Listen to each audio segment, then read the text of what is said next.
Ladies and gentlemen, hello again, and welcome back to Don't Worry About the Government.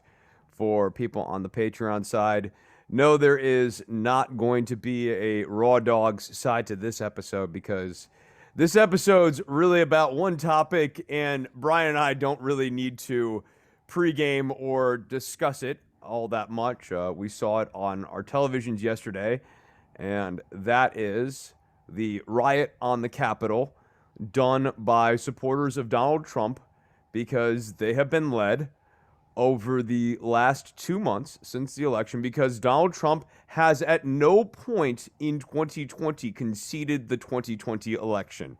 And the speech that he gave today is the closest to a concession that we've actually ever heard from him, and that was on January 7th of 2021.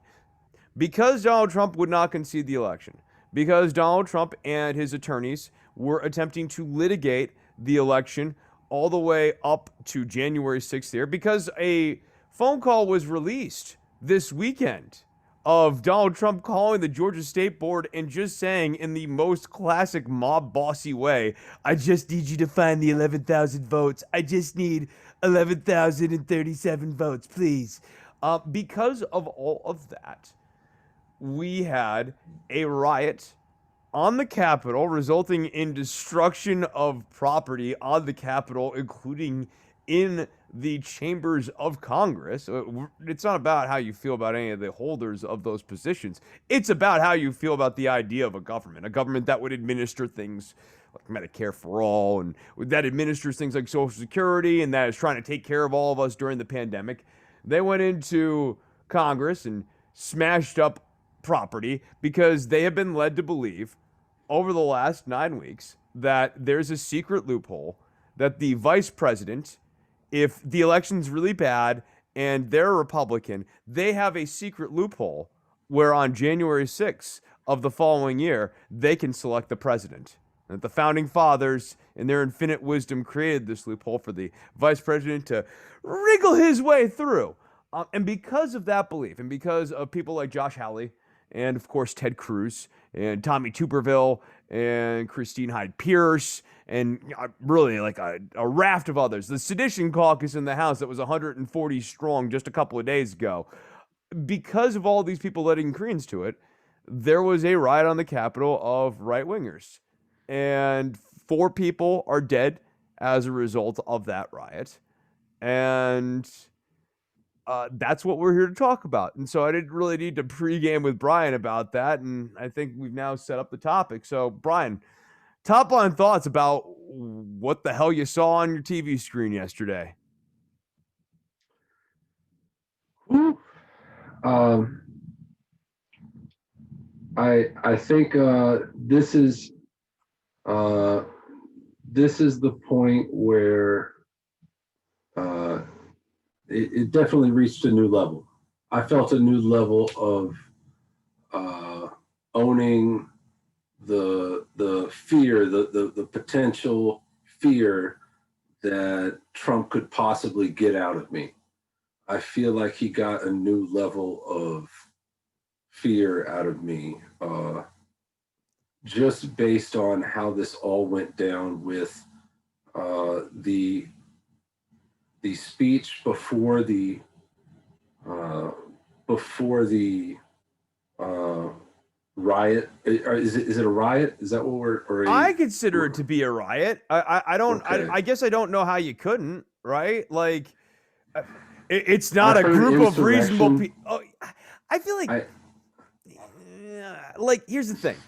The reason I don't like coup or insurrection, it's not that I don't believe that these people, if they really could hit a magic button that says Donald Trump 4 more years or Donald Trump forever, would have hit that magic button in the halls of Congress yesterday. But this was fundamentally not going to end up in that. In the same way that, like, Chop taking over downtown Portland was not fundamentally going to result in, like, the dismantling of Portland's government either. So, not that I'm equivocating those two. So, like, I view what these people did in the Capitol yesterday as like destruction of property, rioting, trying Mhm. to, but like not just like destruction of property, like smashing up a Walmart. Like this is like the actual like guts of America, right? Like when you smash up the White House, it's not like smashing up the DC Walmart. Right. And when the pictures coming out of a standoff with service revolvers drawn against people wielding something of a larger caliber than the service revolver, there. I don't feel like the bombs have really been fully reckoned with. No, These people showed up with improvised explosive devices, and does not matter whether or not they were well made. That was the whole point with Dzhokhar Tsarnaev, right? You can look into a lot of bombs that didn't go off downplaying. I'm not trying to start a conspiracy on that front, but that's definitely not a subject. Whenever a bomb has the potential to just change the game, but doesn't, maybe even if it's a bad made bomb, it's still a combination of volatile chemicals that can definitely hurt people, and was assembled with the intention of hurting people. So I really like Tsarnaev was a bad example too, obviously. Now that I have the comments, I was like, ooh, no, he's actually like the worst possible example you could have come up with. But there've been a lot of like the underpants bomber. Remember that guy? Like it doesn't matter how well the bomb is made, or whether it's like located really close to your genitals. All that matters, it's the goal, the intention of putting that explosive device. So do we know what was the best case scenario, since everything seems to be more out in the open and now people are researching this? Do we like how much out in the open talk there was about this event? Do we know how close to best case scenario this event came off from their viewpoint? They wanted 2 bombs to go off. I don't know. How many people knew about who is bombs? the they in that? I think the person who showed up with the bombs did. I will say this: like these MAGA chuds, I don't think they're all. I think most of them are just delusional. I don't think they're terrorists. Like in the I'm gonna build the bomb, or like let's build the bomb sort of thing. Like obviously it clearly attracted that type, but I don't think that was organized. So when you say best case scenario, I'm thinking like for MAGA chud, what was the best case scenario? And in a lot of cases, the photographs were amazing for their movements. The smiling guy holding Nancy Pelosi's thing, the white dude taking away her thing, the white guy sitting at her desk with his arms up, and never done shit in his life, but now he's sitting at Nancy Pelosi's desk, smashing up her sign, taking her placard, going around and being able to just mill about in the halls of Congress like you're a real rootin' tootin' representative. This is the house of the people, and we took it. Those images are forever. And, we often talk about, Trump getting countless amounts of free marketing from TV images during the 2016 election. This is sort of like that free advertising for white right nationalism. There is talk about, and it's hard to ignore. Yes, there's obviously a whiteness component to what happened yesterday, but I think more what you see with how yesterday was pulled off was what I call right supremacy, where the cops are a little more okay with right-wing movements, and the right wing in this country and the political right in this country gets treated with kid gloves in a way that if it was, as Joe Biden even notes, if it was Black Lives Matter, we'd be treating them differently. Also, he then forgets that like the congressional response on this should be different too. But that's a different thing for a second here. We'll get to that in a minute.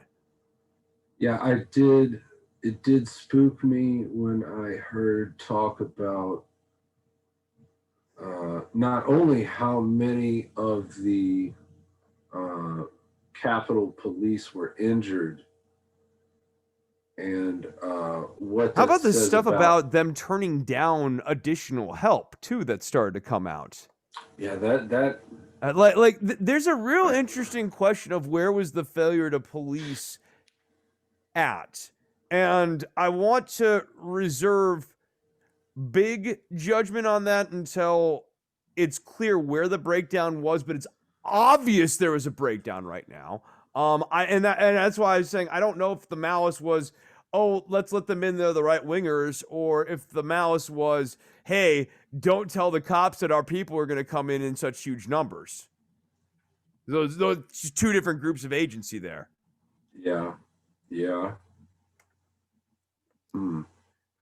I mean, they made T-shirts and they made sweaters and stuff. Now, on the flip of that, I'm also seeing some police departments like trying to figure out who very popular YouTubers are and offering $1,000 rewards. So like maybe they're not so good on this shit either.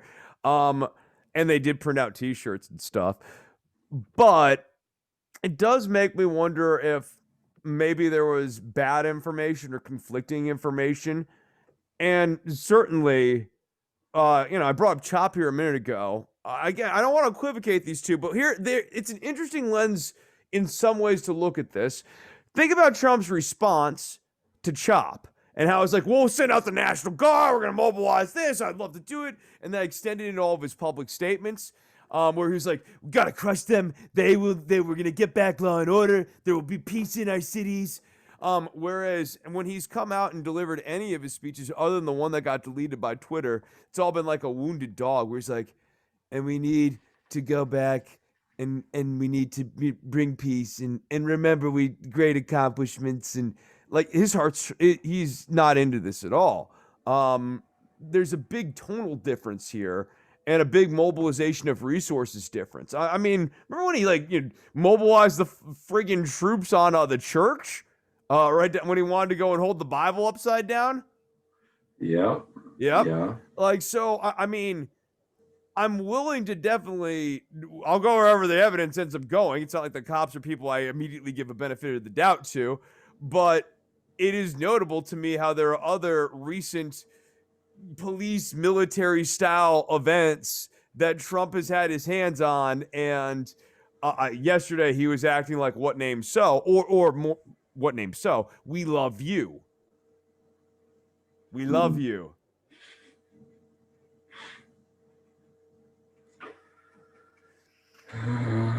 He's a bad man. It's really, really, really good that he only got one term in office. And it's really, really good that it's coming to an end. And that because he was going to be very, very dangerous with the threat of electoral penalty removed from him.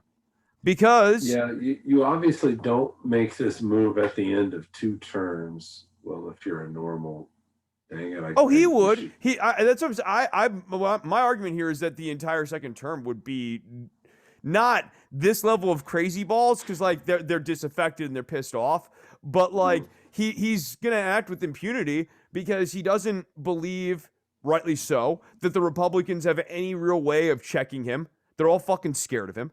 And he also, rightly so, doesn't believe that the Democrats have enough of a pair of testicles or spine or whatever you want to call it, steel, brass, like whatever it is, as a collective unit to actually buck up and challenge him. And that gets to Pelosi and Biden and Schumer all going, oh, well, the Trump's administrators, they should invoke the 25th Amendment instead of them doing what they could do, which was end the recess in Congress, bring back the House, call it back into session, and impeach his ass. That should have happened this morning, 9 a.m. start of business. And Pelosi's trying to punt it to get through the weekend, to get through the next week, so that she never actually has to do her job. And he's right. He's right. He knows who he's up against. I can't disagree with how you added up. That's sad. It sucks, dude. It sucks. Like that. So he's right, and that's why we're seeing now him getting the pardons ready. And I suspect what his strategy is going to be is get these pardons done by the end of this weekend. I think he realizes that if he waits too long on this, there's a chance Pelosi might do something, maybe in that last week, or something that might muck it up. Not really clear how impeachment can actually hink his ability to pardon. Like, I imagine he could still pardon all throughout. Actually, he can. He can still pardon all throughout the impeachment process. Impeachment doesn't actually limit his ability to govern whatsoever. But I imagine he's going to want to get those pardons through. And we are seeing, per Bloomberg's reporting tonight, that he wants to self-pardon himself, that he wants to issue the Nixonian pardon, the pre-pardon for all crimes not yet investigated, into himself right now, and get it ready. And he's going to get away with it. He's going to get away with it. The Democrats aren't going to do anything about it. And part of the reason they're not going to do anything about it is because it's not most of it's that they're feckless. But another chunk of it is that you have a good chunk of the progressive movement who have been performatively detached from the events of yesterday. You know what I'm talking about when I'm talking about that? No one specifically, but also, I mean, well, I'll give you one example. Jimmy Dore spent a decent chunk of his day yesterday complaining about his former employers. Like, you know, that would be an example of performative detachment that I might cite. And there's a whole bunch of other ones. If you know, I think it's great to put pressure on progressive legislation that we'd like to see enacted.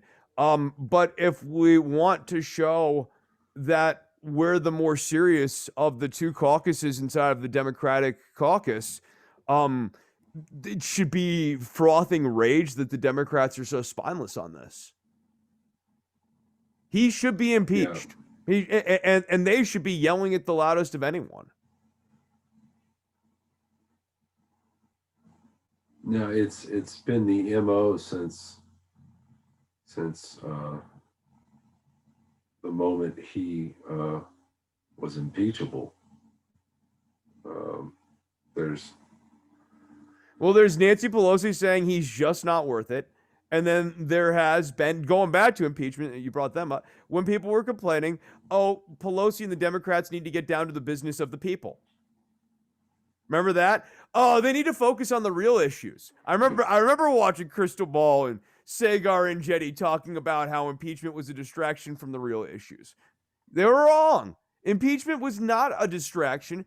Impeachment was a recognition that Donald Trump is acting so far outside of the bounds of normal, acceptable political behavior inside of the United States of America, but really what we want, period, that the only option is to impeach. Impeachment's not about legality either. I mean, that's the other thing. People are like, well, maybe the courts will get him. They won't. Because like what Trump did yesterday, none of it was illegal. He didn't do anything illegal yesterday. A horrible thing happened because of him.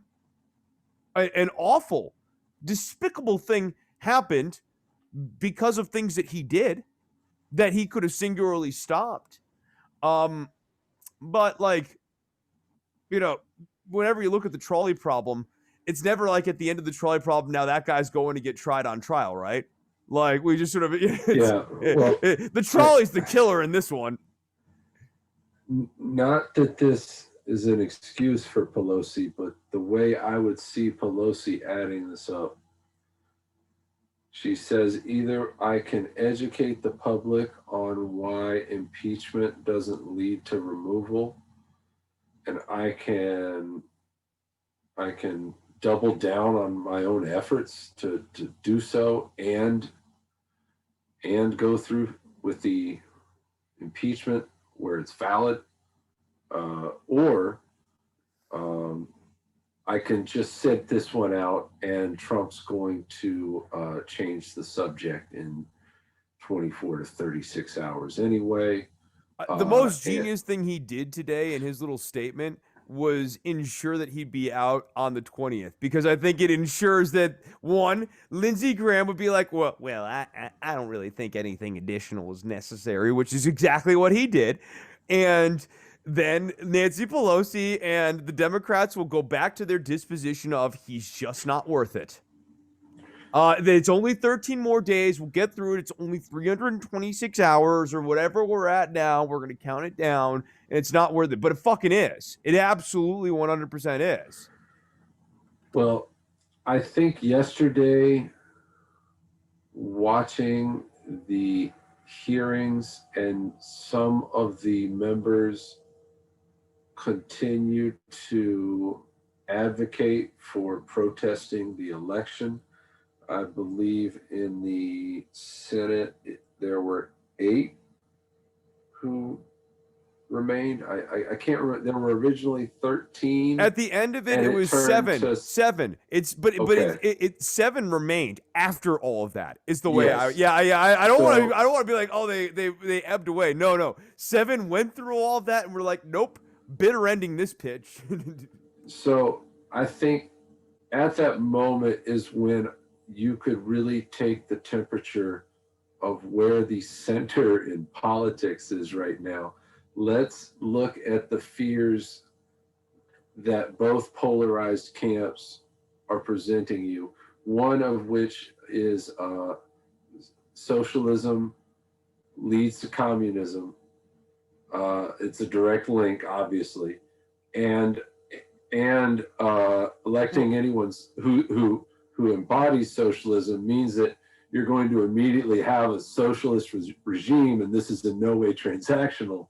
So you're talking about those greatest sum of all fears, and then you look at the other greatest sum of all fears. So we look at Bernie Sanders, I suppose, as the figure right now who is the closest thing to Marxism. No, it's Alexandria Ocasio-Cortez. Even though, like, any Maybe. Marxist would tell you that Sanders so. is close. I guess so. Yeah. But you're for right. the, You're right. No, for because they Pelosi'd and Bernie Sanders Yes. her. And then point. yesterday, we had someone say, we don't know yet if these are Antifa or not.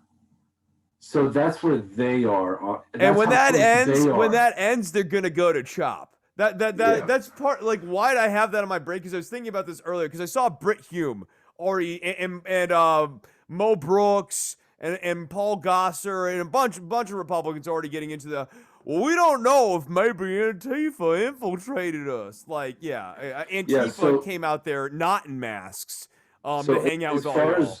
As far as where the center is, I know how close AOC is to Marxism, and it's a long flipping way. It's a very long way.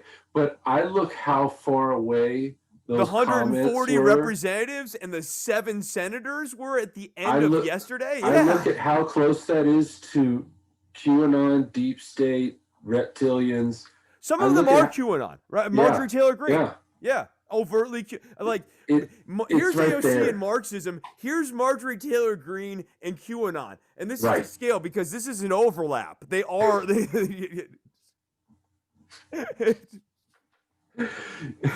very good. That's very good. Yeah. It doesn't. I could have put my hands in. They could have been any degree of apart. Doesn't matter. Like, that's what you have. That's what you had. So, like, to your point about the center, on one end of the pendulum, you have 7 crazy senators and 140 crazy Republicans. Who are that close. Yeah, and honestly, I say 7. There are 13 because all that matters to me is where you stood on the 5th. Like where you stood at the end of the 6th. No, you set this all up. Yeah, no, where you were on the 5th is what really matters. Because depending on how this turns out, any of those 13 go in any direction after it happens. Yes, it's right. Circumstantial. It's just circumstantial. If they could have dragged Pence along on this somehow, right? Like Ted Cruz and Hallie were willing to take that antic as far as they fucking could because they're also, and this is a hallmark of Trump's politics, is there's no off ramp, right? It has a spectrum, and it just keeps going. Yeah. Now the spectrum, the likelihood of success, and optics, and it dwindles, but it's still there. Give me 1 second. I need to turn off my AC unit here. Hello.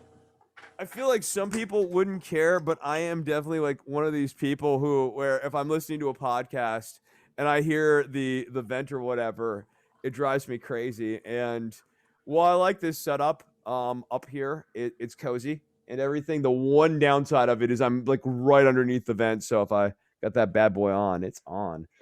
I just did my best to refill my hot tea. Yeah, I was a moron. I didn't bring the coffee upstairs here, but I'm hanging in there. I'm a professional. I'm not. Larry King got the coronavirus. Oh, I thought there was more news. No, I'm no, no, glad. no. No, Still with us, Lair. Uh, but still with us. good We'll grief. leave it there. 87 years old. Big run. Smoked for many years. So Oh my goodness. Yeah, he is the epitome of the of that sound. I am trying to think. Okay, let me actually get the slate here up, or get this by the slate. I mean, I'm gonna look at my Twitter feed and see if there is other things that I want to rant about. Um, okay. I will mention this. The cops are playing a little bit dumb on this in the sense that there was on the 5th a big rally and speakers talking about keeping together in groups of 10 because DC is very dangerous. So they were literally encouraging people to assemble in mobs at events on the 5th leading into the 6th. Hmm. And then another maybe tell here is that on the 5th, you might remember there was actually encounters with the police. They were down there and clashing. And I also heard the flight attendant community pretty much said Oh, they of they course saw came MAGA Chud on the they planes. came from all directions and they drank until we cut them off, I guess. Oh, and America Airlines is changing their alcohol policy now because of this. Yeah. Yeah. No, they've actually changed their alcohol policy. Because they're worried about how much these people drink. I think in part because they worry that maybe MAGA Chud might get on the plane, get loaded, and do something. Or who knows what they experienced on the way up there. I thought it had more to do with I haven't heard any stories yet, but I just presupposed it was based on what already happened. Uh, I don't know. Yeah. So that's interesting too. Real quickly, Georgia runoffs. I gotta eat some crow here. I was pessimistic on the runoffs. I don't know about you, but I did not think the Democrats were going to pull this one off. I did not even try and predict this. I mean, I guess I'm just I knew having a the hard time turnout. still really believing that Georgia's a battleground state, but it is a true, well, not true blue, but true purple battleground state, as it were. Yeah, and I was also curious, depending on if Loeffler won or lost, how does that change her response yesterday, or does it? And it Because didn't. well, no, she said she Oh, that's right. She wasn't just going to. yeah. Long last she just because she's on the Rehabilitation Express. Yeah, but I think if she wins, her answer may have been different. But Oh yeah. Well, man, I don't know. I wonder if maybe Trump had really embraced her.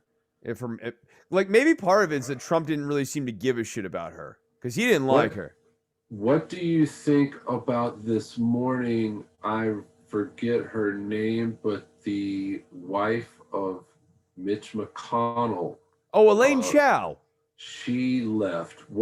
So What did do you read into DeVos. that? DeVos is resigning too. So this gets into what All right. yeah, right, yeah, no, right. Betsy DeVos, the sister of Eric Prince, Blackwater Massacre Eric Prince. She finally saw enough. So yeah, to your She point just here, had things to do. right. I'm So not gonna. the calculation here is really simple. I just read it, there's 300 hours until Trump's not in office anymore. So you leave, you don't get 2 weeks pay, or maybe you do get 2 weeks pay depending on how the White House does their resignation. You get to have the performative experience of finally seeing enough. And finally, and you get to leave and you get to walk out and, no, Mr. President, this was wrong. And like the Democrats and the Republicans are going along with this shit. The Democrats, like, because they're so fucking spineless about um, about wanting to hold Trump accountable, as you kind of saw with Pelosi. Pelosi flailing and blaming Putin, saying stuff like, "Oh, Putin's very pleased." What they need at this point is for the Republicans to do all their work for them, just like they wanted to during impeachment, just like they wanted to during the Mueller probe. They wanted the Republicans to be appalled on their behalf. Um, the other thing, though, that I think is interesting about all these resignations, and another reason why I look at them cynically, I don't view any of them as virtuous. Spoiler. I don't think these are noble people at long last, Brian. Yeah, was there a cutoff for potential noble resignation? Was After there Comey, after Comey, okay. like if they had walked out after he fired the FBI or the FBI director because he didn't like the idea that there was an investigation into anything he did, like because that the signal there was very simple, and that's why Comey was why it was so important to me. Symbolically, what Trump was saying there is, I am above reproach. And should you attempt to challenge me on any level, legally speaking, I am going to push back and strike at you with the full force and weight of the government with which you have now imbued me. Um, Yeah. and oh, by the way, that's exactly how he behaved subsequently in the 4 years hence. So I was kind of right about that. Um, so I think the other part of this, though, that's nefarious is that Trump is losing so much of his cabinet that the 25th Amendment is becoming mechanically impossible. Yeah, because doesn't that It requires a certain percentage of his cabinet to be there, and if they're acting, um, it doesn't matter. well, that seems like some sort of flaw in the mechanism, doesn't it?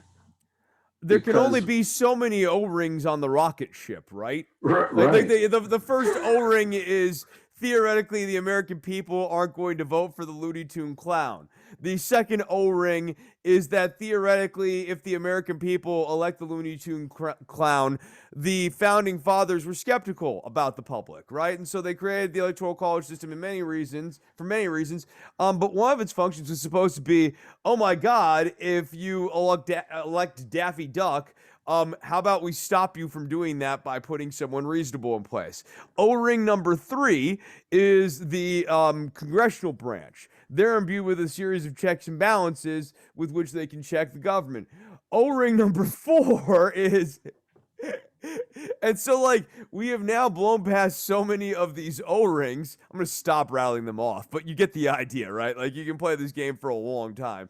Um, we've now blown past so many of them. At a certain point, yeah, like, you end up at a point where there are no more O-rings. And Trump, remember when he said, I like acting? I thought that was a pretty big deal, and, like, people were kind of, no, who cares? I like acting is like, I like no O-rings. I like being able But to fly. I like the rocket ships that don't have the O-rings weighing them down. shouldn't it be understood though that as someone becomes deserving of the 25th Amendment consideration, you would have more acting people around you because people are leaving your ship. This is Like the Amy they're Klobuchar abandoning is you. obviously a bad boss argument, right? Like the reason she's a bad boss is because there's so much turnover. She has like of all of the members of Congress, she has a like disproportionately high level of turnover. And There with you Trump, go. same idea. Why is he a bad boss? Yeah, and you can have a high turnover rate and not deserve the 25th Amendment, That's true. but Amy also Klobuchar would be a yeah, fantastic example of a no. yeah, Like if she was yeah, president, yeah, I'm sure people would fucking hate her, but she wouldn't be psychotic. yeah. Yeah, But you can also not, not only can you be a bad boss and lose people organically or in that direction, but then you can be so out of your head that you're losing people because they just don't know how to process you. They don't know what they're standing for anymore. They don't even know what facade to put up on a day by day, and they're just tired of the act. And you're going to lose people like that. And so it seems as though whatever intention there was in the 25th Amendment, no one ever gained it through to the point where you're approaching the need for it on this scale. Like I don't think from what I interpret, it wasn't even meant to be used in this way anyway, or it wasn't meant to be. I'm still confused about it, evidently. I mean, But okay, so like the 25th, to your point, what's the 25th Amendment about, right? Like it's about if the president has a stroke or if they're incapacitated in a serious way, the cabinet has a way of gracefully off-ramping the transition of the executive branch from the president to the vice president. So I like think the Woodrow best, Wilson had a stroke while in yeah, office. yeah. Eisenhower had a heart attack. Like there are a number of different thoughts about this, and that's where the 25th Amendment has come into play. It's a real thing to have. It's a good thing to have. It's not a perfect mechanism. It's not. It was not designed under the premise. And almost, I mean, this is you could say it's a failing of the law, but again, O-rings. None of the laws were designed for a madman to be at the helm of. Right? Yeah, why did they not flesh out every do and do not for the vice president? Because none of the founding fathers in that room where there's all this booze getting passed around, as drunk as they were, none of them were like, and also, we should have one last O-ring in place. I don't even know what an O-ring is. I don't know what Challenger is. I have no clue. Ugh. But that should be the vice president if they're Republican. There aren't even Republicans yet, but if they are, if they're Republican, they should be able to pick the president. That should be a thing. And everyone's like, here, absolutely. You nailed it, John Adams. Yeah. So That's now my we drunk history. That's what I got. so now we know. That's clearly Now how it we, went down. Yeah, that's how I would have so done it. so well, no, I guess what I'm saying is, so now that we know what does happen whenever you have a loose cannon at the helm, uh, this seems like something that should be revisited, because I don't trust our ability to not vote for someone like this again. I don't Uh, I don't either. I mean, I gotta tell you, like the real crux of my political career has been centered around an idea going back to the first run of Don't Worry About the Government, going back to when you and I were doing CMN News. Ooh, you're here. We can talk about this. You remember the CMN News episode that we did when I like got you and I got Kevin Costola and I got Jordan, and I was like, we need to do like a full coverage of the Glenn Beck rally on the Capitol. Remember that? And like think you all so, kind of yeah. thought I was a little bit crazy at the time when I made I know, and I also made all those shows like way too fucking long and no one listened to them but ourselves. I know all these things. I'm in my head, but I'm not totally unaware of who I am. I know me well enough. But looking back, I wish I didn't. I wish I still had those shows, because to me, that is such a super important inflection point of where the right has gone. I was worried at the time that Glenn Beck was going to run for president. Glenn Beck, the guy who was selling conspiracies, birtherism, and an overweight, blonde haired white dude with charismatic pro wrestling style oeuvre, selling a mythos to the right that we've been screwed. They're screwing your boy. They've been screwing all of us, and there's a deep conspiracy against us. A lot of the same terms, up to and including deep state. The conspiracies about the Democrats. He was a real forerunner. That Fox News show was a real forerunner of where the Republican Party went. And I get how at the time it just seemed like he's Glenn Beck. But Glenn Beck, despite his inability to cash in this era at all, really was where this party ended up going. And I agree with you. I think that worse than Bush happened. My big fear from back in that era, one of my big talking points, because when you're young and you're getting started this, you got like 5. And if you get a good one, you run that good one into the ground, damn it.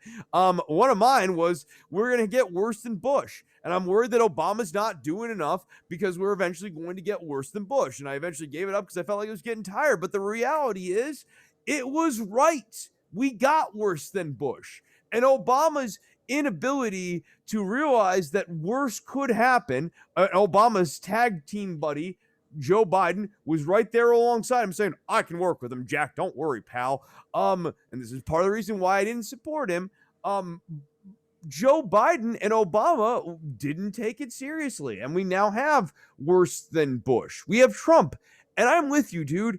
I worry a lot that we're going to get worse than Trump.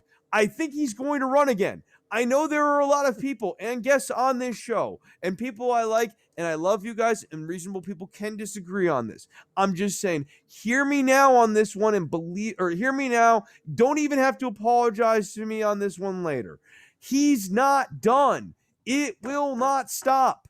There is going to be a massive price for extraction if they do extract him, and unless he dies or he is defeated at the ballot box a second time, it is not over. His power and his thrall on this party, and more importantly, even once he goes, because of this kayfabe narrative that he spun for 9 weeks, so deep that they led a riot on the Capitol yesterday. And that his kayfabe, his lies, his narrative is so deep that he led the country into the worst pandemic, at the worst circumstances for COVID-19 anywhere on the planet. The most dangerous place right now to be is either Tennessee or New Jersey on the entire planet if you're worried about COVID-19. And that's Donald Trump. That is Donald Trump. And he picked up voters. He added them on. This is not over. He has not been defeated because of the fecklessness of the Democrats and the Republicans in their response in this. I'm sorry. I don't want you to feel like I'm yelling at you. I'm pissed off about this because this needs to be over. It's not going to be over until he is really. I've even sort of given up on what forcible pushback looks like at this point because I can't imagine or conceive what it looks like in my head given Mitch McConnell, Nancy Pelosi, and Chuck Schumer. It would literally be like Julian Castro, Elizabeth Warren, Bernie Sanders, Alexandria Ocasio-Cortez, Ilhan Omar, all of them going, move aside, grandpas. We're taking over here. We're going to smash some fucking heads. And that's not going to happen. It's not going to happen. So at this point, it's baked in the cake. He's not done. And so you're right. You're right, dude. At long last, the end of this rant, yeah, no, there's going to be worse than Trump. And I don't say it with glee. And it's nothing we should be proud of. And it's a future we should fight with every ounce of our being. And if you're someone who considers yourself a supporter of Antifa, anti-fascism, and that's a thing that animates your existence, yeah, this should be number one issue. I don't care about a fucking policy initiative. Well, this fascism thing is real. This fascist movement is real. It got really animated yesterday. Those images that they got will nourish them for weeks, months, and years to come. I think the only action that I can really focus on right now is who we have a list now of people that are still sticking up for him, and how the country reacts to these people in 2022 when a presidential election is not on the line, but this movement is still in Congress and is still alive in Congress. That is going to be when we really find out how this nation really takes this movement seriously or not, because it's going to be a midterm election. There's not going to be a presidential figure on the line, but it's going to be close enough to yesterday and whatever happens in the next 2 weeks. If you can slip away from this and forget about how Congress matters just because there's not a presidential figure at the top of the ballot. Or just because you don't like Nancy Pelosi or Joe Biden. Like, it's not about liking them. Like, my outrage here is not like, oh man, they disrespected Nancy Pelosi's office. She's such a saint. Oh wow, Nancy Pelosi. Like, it's not about that. It's deeper than that. right? Like the office of the Speaker of the House is bigger than Nancy Pelosi or Paul Ryan. They're small people occupying, to me, a big and important thing, which is a position of power that has the ability, when executed properly, to bring tremendous good to literally millions of people. Donald Trump does not live up to the office that he occupies, but it's a wonderful office that has the ability to deliver tremendous good to untold thousands and millions, and around the world too, if you want to change your war and peace policy. These are the offices themselves, objectively, not the people who occupy them, are actually good and wonderful things, in my opinion. It is the people who occupy them who leave a lot to be desired. But when I see the very offices themselves disrespected, I mean, Trump does that himself with his own actions. Yeah, it pisses me off on a deep, deep level because, like, if I want the good government's going to come from those exact same chairs. They're going to be the good government's going to be pulled on those exact same levers, played on that exact same piano. Yeah. I'm to kind of circle back to some more specifics to what happened here. Uh, the young or the younger, or I guess middle-aged woman who died in the conflict. I guess there were 4 total deaths, and one of them was in conflict, and the others were medical emergencies. And you have to imagine. I mean, I think this is kind of underappreciated. How reckless all of this was yesterday to do during the middle of COVID, because like the deaths that will really tally from this day, like we won't really know that until about a month from Right. now. But you have to think, if thousands of people flew in from all over the country, and I'm not talking about the deaths in DC. They all got on airplanes yesterday. They all went through airports. They're all going to get back on airplanes. They're going to all go back through airport. Like all these little COVID mules working for Donald Trump. I mean, this is the other part that makes what they did so irresponsible. And another reason, and another very important reason, why the penalties on this should be so severe for the elected officials and everyone who participated in this, because all these people have the potential to spread death well after the actual event. Well, I believe that is true, but I suppose I was getting towards an image that the MAGA crew might actually respond to, even though that's all valid. What is that image? Well, the image is of the female veteran small business owner who was murdered while under the influence of whatever MAGA directive told her to storm the Capitol. I have complicated. I have big thoughts on her. Right. This seems like a moment to flush out because it has some potential character development that they might appreciate. I mean, I hate to be so cold about someone who passed away yesterday, but I mean, I really do see this person as kind of like a victim of, like a true victim of a cult. That's interesting. So, like, has she been, in a certain way, whereas like her obviously there's a lot of individual agency here, but and this is kind of like at the core of what I talk about with like people of heuristics and why I'm so bitchy and pissy about loud voices on Twitter and thought leaders and stuff like that. Because the way we think about all of these things, or not all of us, but to a certain extent, everybody, and for some people, extraordinarily, right? Like there, I'll say a generic phrase here, but I think we all know what I mean when I say it. There are some people, and you know them in your own lives, who are just fucking followers. Like they listen, they like that, it's comfortable, they hear it, they go.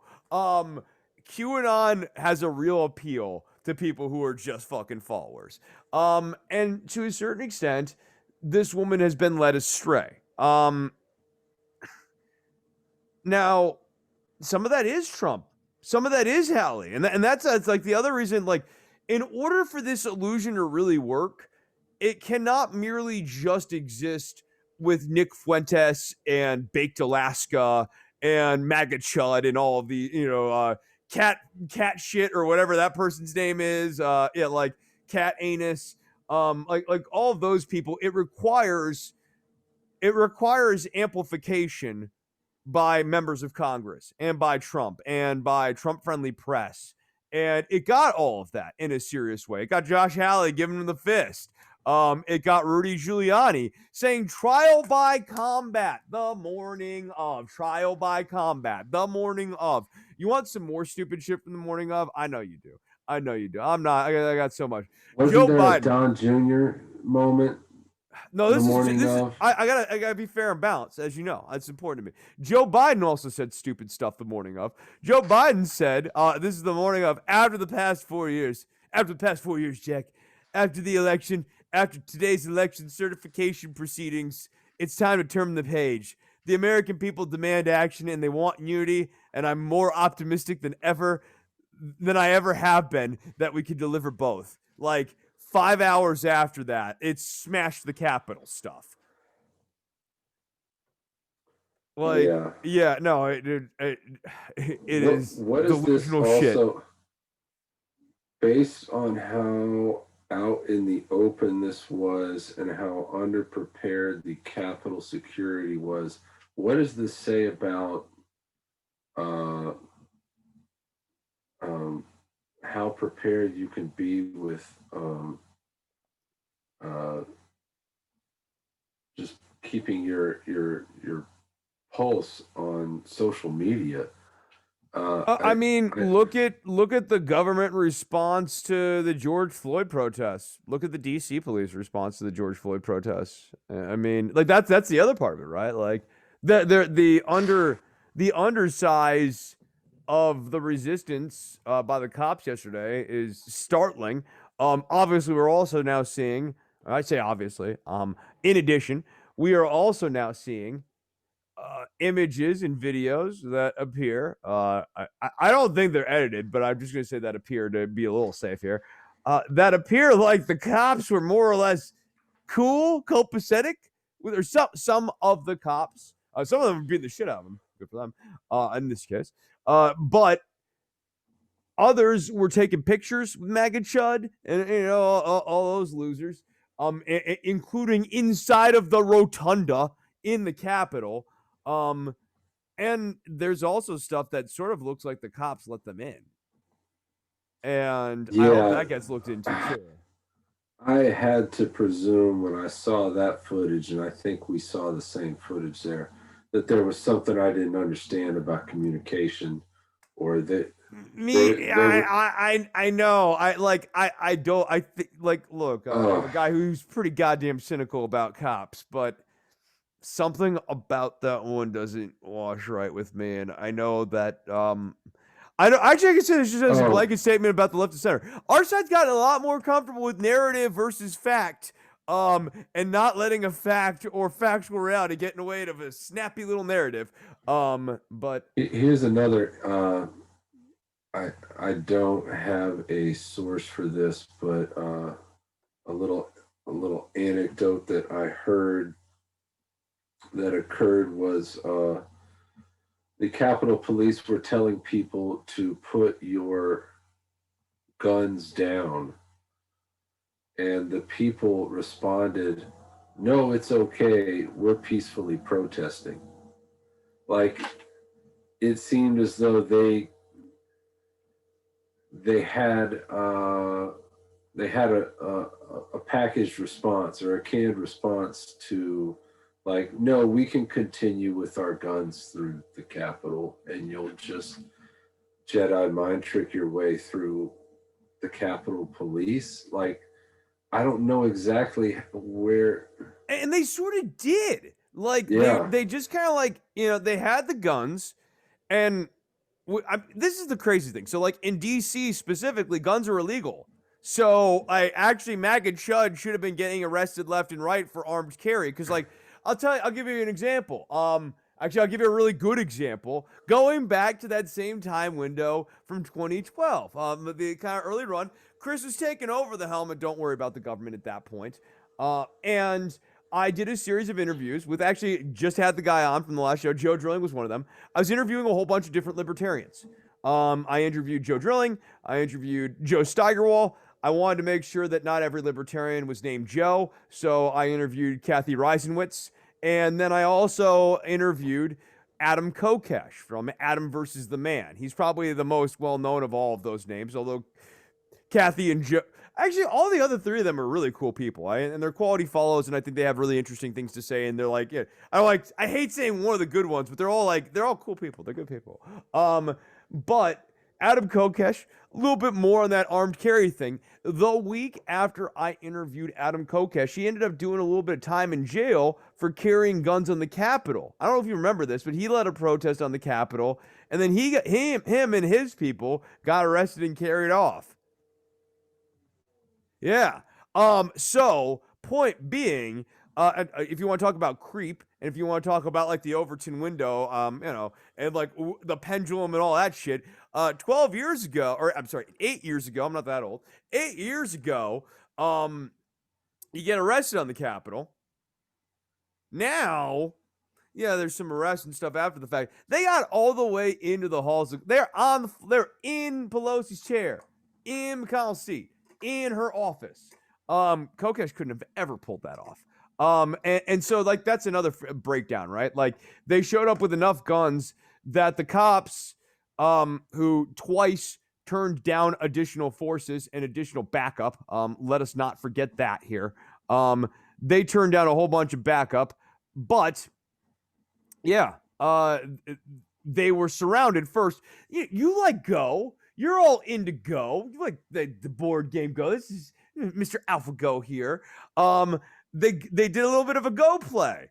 They're nowhere near smart enough to think like this, Brian. So this is like this is you know how I hate smart Trump theories. This is like really like a smart Trumper theory. You were never allowed to throw this at me. But what they did is they surrounded the cops with guns, not drawn, saying we're peaceful, we're peaceful, we're peaceful, and gave the cops only one option: yield the position, take all the territory, the chips, flip from black to white, or actually have a standoff on the Capitol and put blood in the Capitol rotunda. Yeah, and you're dealing with people. They would not let go because that's from China, and China caused coronavirus. I don't think the Capitol Police are.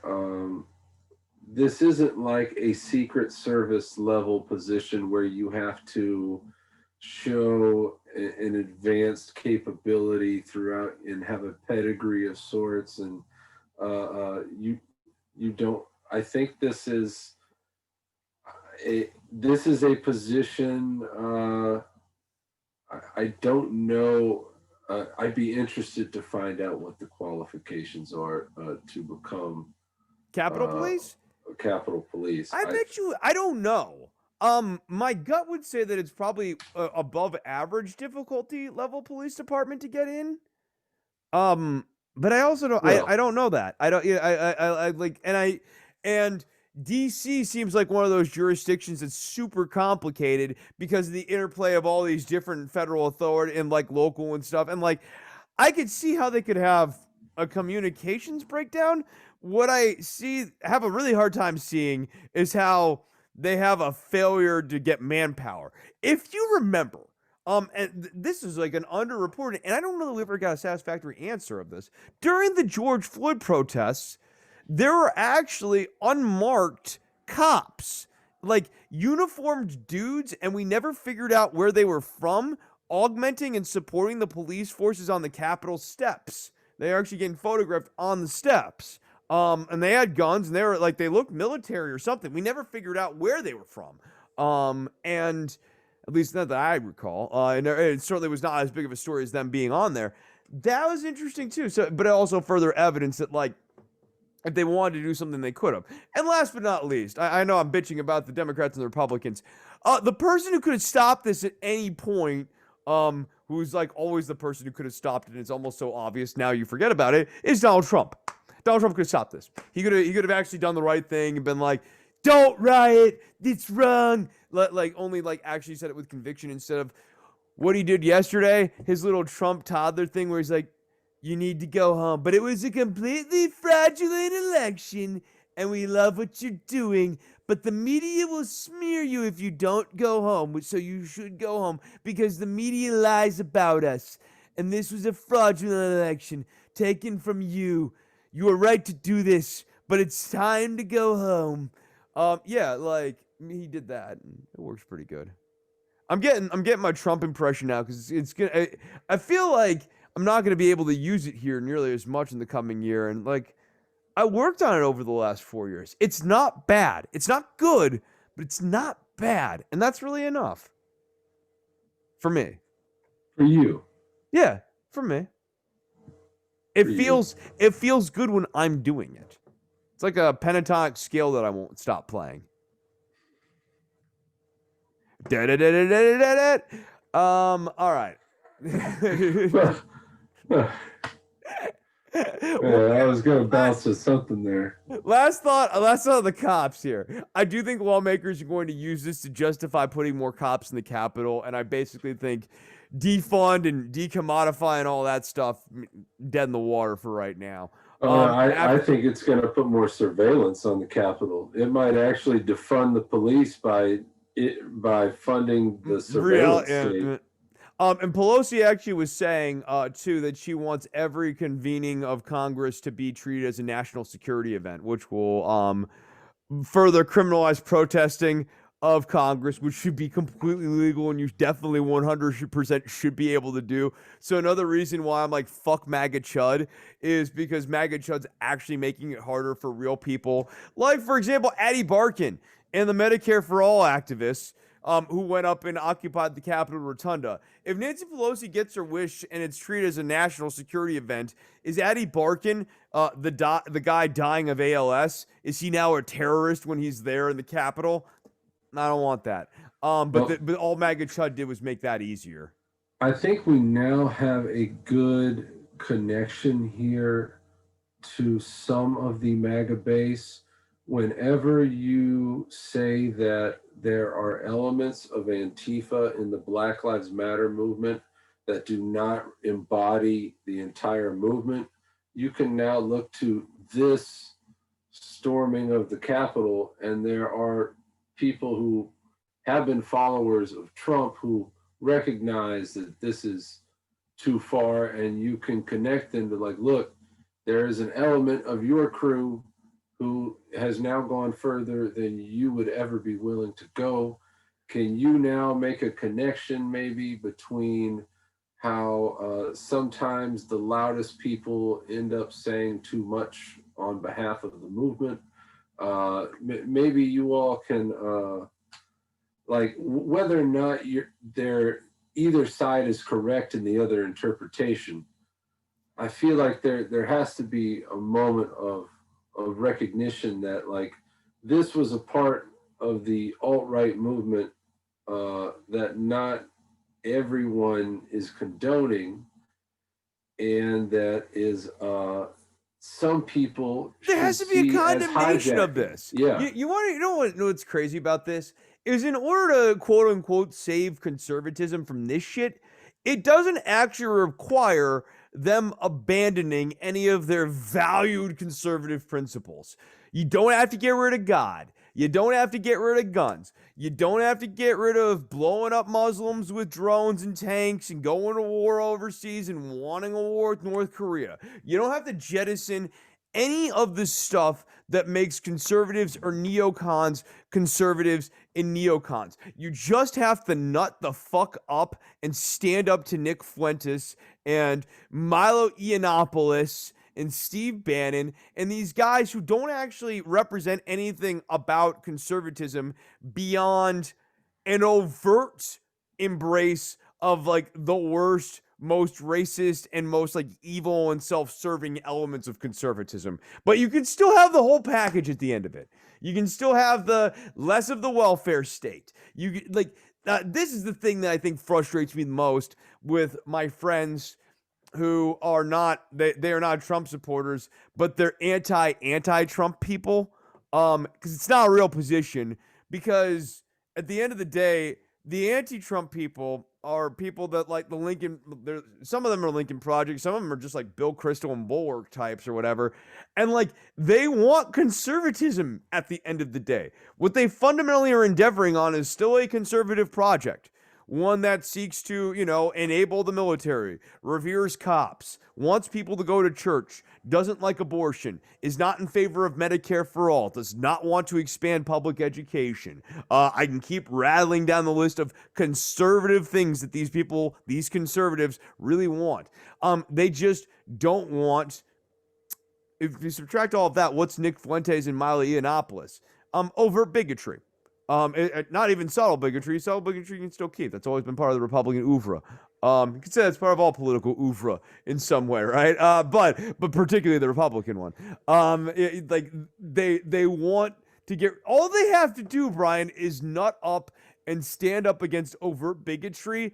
And Cotton Eye Tom and Howling Josh and Cruising Ted can't even grow enough of a pair to do that. They actually see value and utility in embracing these people.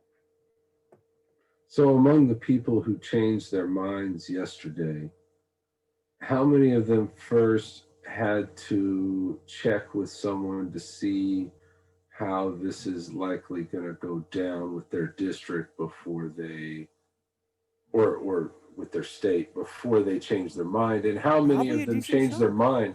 How many of them changed their mind just out of an outright understanding that it's the right thing? It's over. Yeah, so I don't say the right thing to do. It's over. It's over. Yeah. Like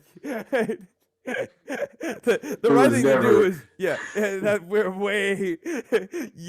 I can't even see it.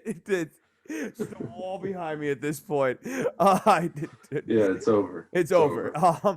I think a decent chunk of them. What got them on board is polling, right? I think it's seeing that MAGA chud is way over half of their party, and that like a huge percentage of the party supported the idea that Joe Biden was not legitimately elected president. Actually, like I'll give you let's Google search it. Give me a prediction here. What is the percentage of Republicans who don't think that Joe Biden was elected president? I'm gonna say 42. Ooh, I'm gonna tell you you're low. What do you like? I'm still loaded up here. Way low. Am I way low? 42%. Okay. Yeah. December 13, 82% of Trump voters say Biden's win isn't legitimate. So again, to my friends who tell me that this is over and that Trump's going to be irrelevant, I love you all. I'm saying this with love. Okay, love, as Trump would say that in that one tweet. 82% of them as of December 13th said that Biden's win isn't legitimate. And you might go, oh, well, the fever's breaking, Chris. Okay, neat. But apparently you can infect these people with that level of a virus that quickly. Yeah. Most Tennessee Republicans, only 15% of Tennessee Republicans, this is from the 17th, think Biden legitimately won the election, Vanderbilt poll finds. Yeah. When a third of voters say Biden's win isn't legitimate, that's overall voters. 96% of Democrats say Biden was elected fairly. Just 20% of Republicans. That was as of December 24th. So, yeah, look, I get that polling is not a precise science, but I am talking about blowout, overwhelming polling suggesting that Trump's sell of this narrative kayfabe was complete, thorough, total, and that's why MAGA chud, thousands of them, showed up in the midst of a pandemic, risking their lives, probably having at least one family member saying, hey, you shouldn't do that, the coronavirus. They all showed up because 82%, 70%, whatever that percent is, way over half, believe that Joe Biden wasn't legitimately elected, and thusly, ipso facto, Donald Trump is rightly president. And that, like, Howley and Cruz and all these people are actually working in their favor. And Howley and Cruz, they saw those same numbers too, and they're like, this is how we're going to win the nomination. Hopefully Donnie will stroke out, because if he doesn't, that 82% also tells me that Donnie's going to get that nomination back. Because if you don't believe he legitimately lost, don't you need to restore the rightful king? I forget how the story goes. I'll give you another example. You don't have to think about fucking Arthur. Everyone listening to the show, if Barack Obama in 2012 had been screwed out of the presidency because Mitt Romney had lawyered up, he would never do such a thing, and pulled a Bush 2000 gimmick to screw Barack Obama, the first black president, out of the White House and one-termed Barack Obama, don't you think there'd be a lot of pressure? And a lot of Democrats wanting Barack Obama to run again so that they could get him back in and get his 4 more years. The 4 years he was rightly owed. Man, keeping up that veneer and as an even older Trump, boy, that's going to get sloppy. Oh, it's going to be fun for him now. Now he gets to do all sorts of things with impunity. Now he gets to piss and shit on all of them. And they won't know whether to kiss him or kill him on any given day. And which is why he will murder them all eventually. Some days they'll be like, well, he was the 45th president of the United States, and we have to appreciate it. Dana Bash, that twerp, she actually had the nerve to say after Trump's message that he put out tonight that Trump had found a new tone. There are 13 days left in his outgoing presidency, and she actually said he found a new tone. These Republicans, and Dana Bash is the next Republican, that's why I bring it up, they will not be able to help themselves but revere and respect on some level the Republican president. Gotta respect the office. So where are the congressional races where you could see a Democrat facing a Trump Republican facing something else in between them? Because it seems like there's space. Sure. Because the center is getting further away from the Trump.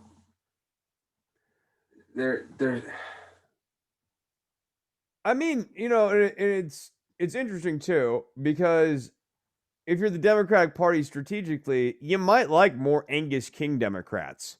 People who are basically Democrats but have like the independent label. They can break away. They're less subject to waves. They can run against the party a little bit if they need to, but you got the votes there when you need them. And like, unlike a Joe Manchin, Angus King is a reliable vote on most of the stuff that they want instead of Joe Manchin, who's like a reliable thorn.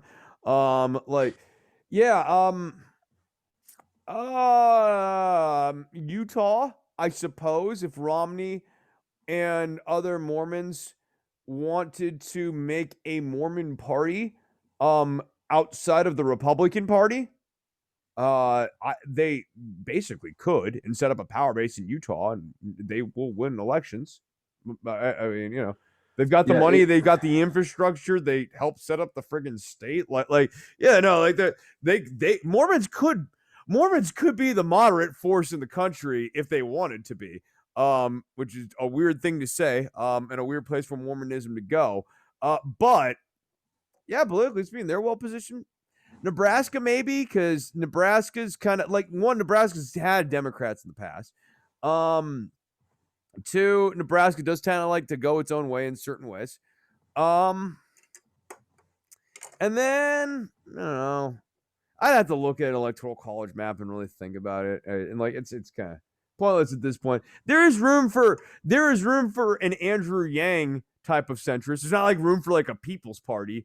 But like, yeah, like there is room for something like that. Like if Amash and Yang ran together, I could see that be really. If Amash and Yang ran together as a presidential ticket, I could see that be really appealing to a lot of people.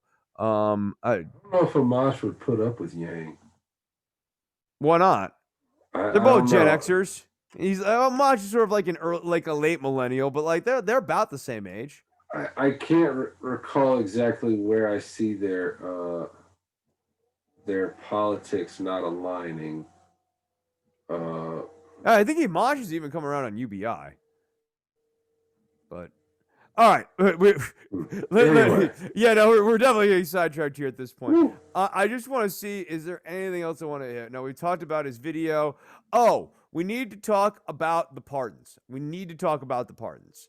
So Trump is considering a series of self pardons, for himself, but also for Mark Meadows and for let me get some of the more here. I think Ivanka and people being considered for pardons on January 19th. Donald Trump, Mark Meadows, Stephen Miller, John McAtee, Dan Scavino, Ivanka Trump, Jared Kushner, Rudy Giuliani, Kim Guilfoyle.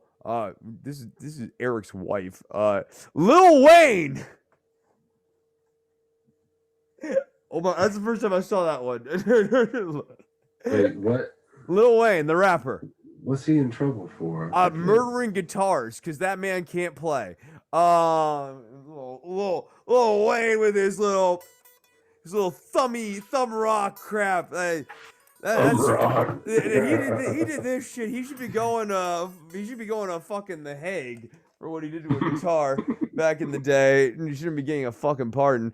And Kodak Black, too. Yeah. Serious thinking there. Yeah. So one of the crazy things, Jack Goldsmith over at Lawfare Blog tallied up that Trump's pardons at this point are nearly 90% people who have served in his service. He has pardoned fewer people than anybody, but nearly 90% of them have been like people who have bent the knee to him. Only 10% have been like clemency for Jack Johnson and stuff like that. Yeah. It's really bad. I'm noticing though, and what is interesting, tough nugs for the people who thought Snowden was going to get a pardon, because unless they're keeping that really under wraps here, I did not see him in that list that I just read off. Yeah. Now, I still can see Trump keeping that as his last card to play as a middle finger to Obama. Yo, they said he was gonna do it on the 19th. Yeah. Snowden is like the last and final guy. Oh, he's on the list? No, he's not. No, I misinterpreted as a final middle finger to Obama. Oh, yeah. Well, yeah. No, I'm with you now. Yeah, I could see that. I can definitely see that. Yeah, it's again, I mean, I'm talking about the O-rings. Like, people are like, well, what can be done? Should he be tried because he did self-pardons or whatever? And my answer to this is, sadly, no. If he self-pardons, will it be wildly inappropriate? Will it prevent him from going on trial when he probably should? I'm nodding on the air for those who are listening. This has become a visual gag. I should stop that. Yeah, no, that's going to be bad too. But the O-rings here have already failed. The idea of the pardon at its core, and I don't really want to see this reined in too much. The idea of the pardon is that the president can serve as a check on the judicial system. You have a triangle of checks and balances. You have Congress's ability to impeach, which they're not fucking doing.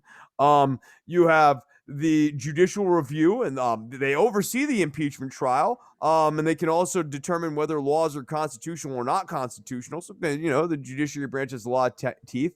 If the executive branch executes the law in a way that's unconstitutional, judicial branch can tell you that. It's got checks. The presidential branch has checks on Congress by vetoes, and it's got checks on the judicial branch vis-a-vis pardons. It can say, hey, I think this person was convicted wrongly by our judiciary. I want to change it. They can't, change a Supreme Court decision on a law, That affects Congress, but they can actually create clemency for an individual. And that shouldn't change. Like, that's actually an okay system. It's just not working the way we'd want it to because Donald Trump is fucking evil.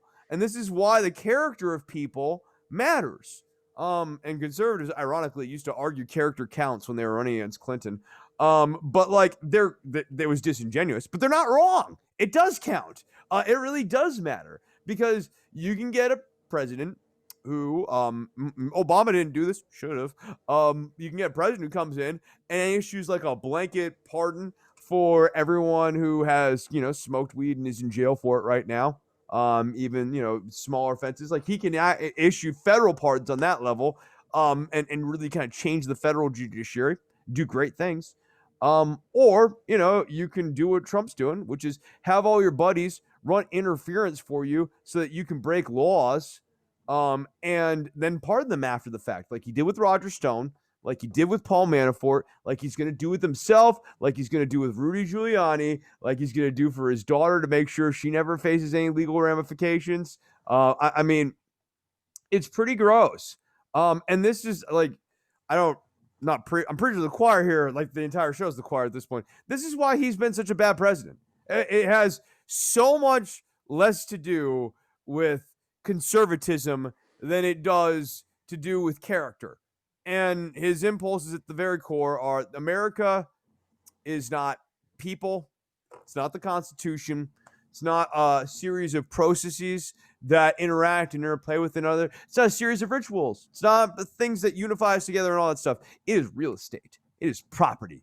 And he is the landlord of this property, and the landlord can do what he wants on his own property.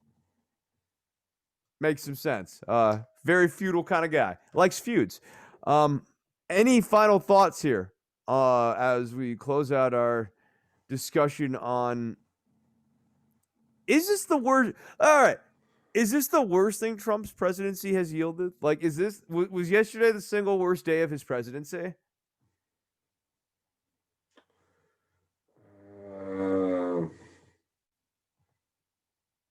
I'm trying to think too now.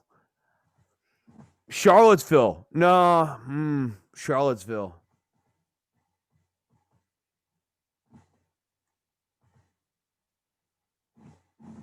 Like the fact that he couldn't denounce Jews will not replace us when he was saying they were very fine people on both sides. And then they marched him out 3 different times to give those statements. And like, yeah, that was pretty bad. And that was also a forerunner of what was to come.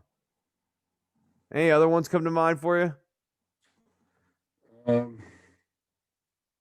They've all been so great. It's hard to really sit here and pick out one that's been bad. This one's I think this one is just based on the timing alone.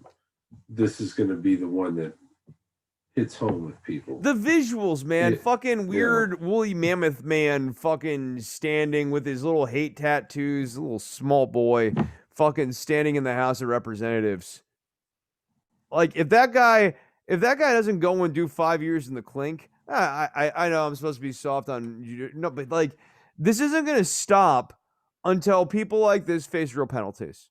And like, there really should be real consequences for this. Yeah, and I'm curious how the potential pardoning process goes with Trump and these figures. He can blanket pardon them too. He can Nixonian pardon and blanket pardon them. Yes. Do they have to be? Do they have to? They don't have to be charged. They don't have to be known. They don't have to be charged. It is harder for them to show in court that pardon is for them, but it's not impossible. And no, they don't have to first be charged. Nope, he can issue a pardon for this. Yep. The Nixon precedent makes that very clear. The Ford Nixon precedent. Yep. My goodness.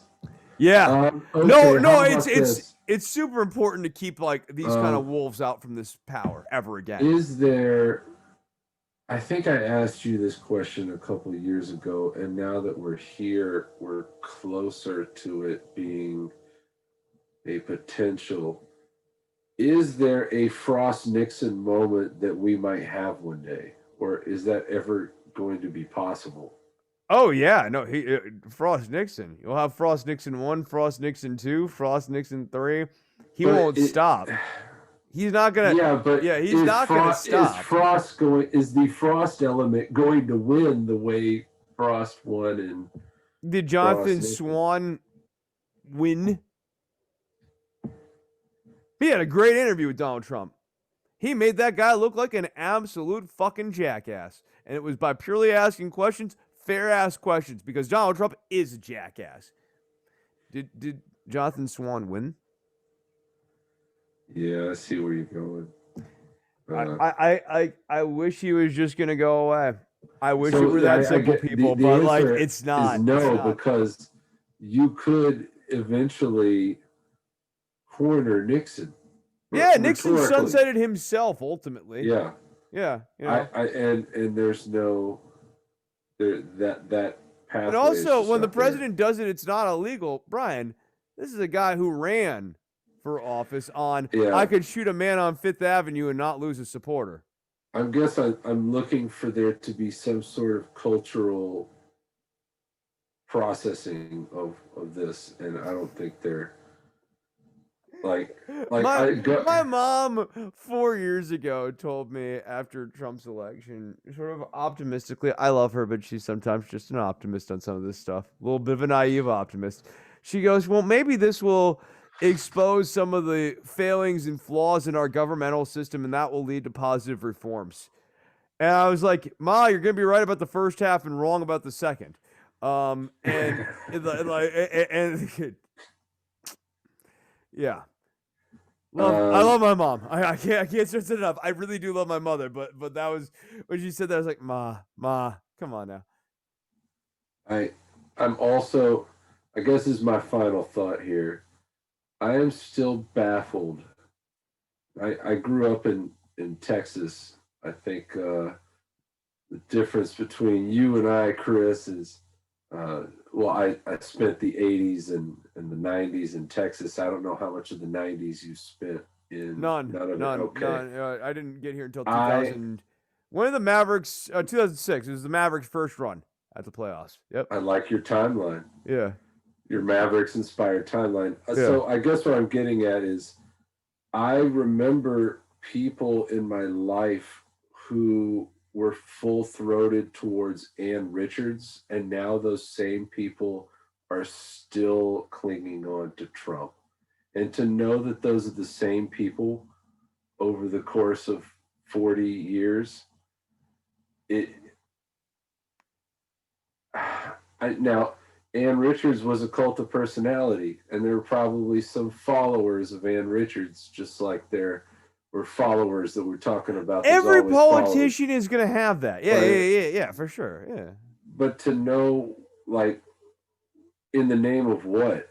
Like, following Ann Richards is different. Following, like, a very powerful first woman in politics in the state of Texas in the 1980s is one thing. Following Donald Trump, the anachronistic old white guy who was an avatar of greed in the 1980s and a shitty television host in the 2000s, trash TV host, steak man. I want to feel like I know these people, but I don't know if they're somewhere in the middle or if they were. I don't know. It's just at long last, I just think it's like the office doesn't change you, but the office bends enough people's will to your reality that it was just so dangerous for Trump because he could use that as a tool forever. Like, it's a tool and a weapon, Chris. Use it as a tool. No, it really is. That's a great place to put it in terms of throwback. Okay, we had a fun episode. We took a walk down memory lane. We connected this to shit from 8 years ago. Put it in a little bit of historical context.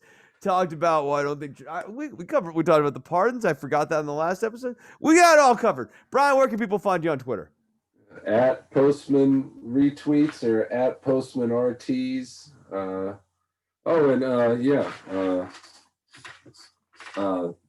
Got a balance board. If for those of y'all who are kind of getting bored, Get a board. Get hanging a out, like hanging out, zooming. I'm not getting anything out of this. Just wanted to plug. Get yourself a little balance board. It might change your routine a little bit. So do it. Do it. Get a balance board. That's my pitch on that. I really think O-rings should be the name of this. Oh yeah, no, I think this one might be called the O-rings. I'm pretty sure this one's gonna be called O-rings. At Christopher Bruno is dead. Don't even go there. That's right. It's derelict. The only place you can find me now is at DWATG, where I'm finally actually running this show's Twitter account the way it should have been run for the last 4 years.